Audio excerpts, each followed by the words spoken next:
शराब बनाने वाली कंपनी है मरी ब्यूरी। अब हैसियत बिजनेस एडमिनिस्ट्रेशन स्टूडेंट मुझे उसकी बैलेंस शीट देखने का एक बहुत शानदार मौका मिला। सिर्फ कोयटा के रीजन के लिए, बलूचिस्तान के रीजन के लिए उनकी जो यूनिट प्रोड्यूस हुए थे वो 10 करोड़ थे। यानी जो शराब की बोतलें प्रोड्यूस हुई हैं वो 10 करोड़ हैं। अब हमारी आबादी तो हमें पता ही नहीं है, हमारे हम 3% है कि 2% है, 3 से बिल्कुल रिड्यूस हो गए। अगर जो हम पे स्टिग्मा लगा हुआ है 10 करोड़ में से अगर हम ऐसा करें कि हमारा 3 साल का बच्चा भी शराब पी ले, फिर भी टोटल करके दिन में 4-5 बोतलें भी हम सब पी लें, टून हो जाएं, फिर भी 1 करोड़ है। तो जो पीछे 9 करोड़ बोतलें वो कहाँ जा रही हैं? ये सवाल हम उनसे करते हैं और ये लाख का पेपर ले लेते हैं।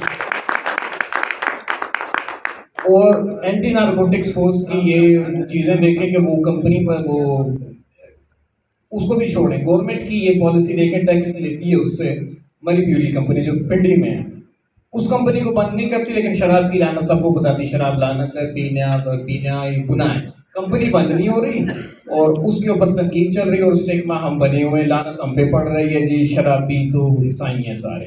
तो जब भी आपको कोई ये बोले तो उसे कहें कि ये स्टैटिस्टिक्स ये हैं, ये बताते हैं। मरी ब्यूरी कंपनी है, उसकी 10 करोड़ बोतलें हिंदुस्तान के लिए बन रही है 1 महीने के लिए।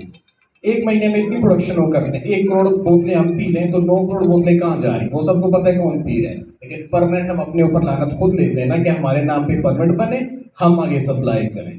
तो शराब की जब भी बात आती तो मेरा दिल हमेशा दुखता है कि मेरी कम्युनिटी पे क्यों ये नाम ठोका जाता है। फरहान भाई, अभी आपका टाइम है, कोई आपको डिस्टर्ब नहीं करेगा। बहुत शुक्रिया सर, थैंक यू।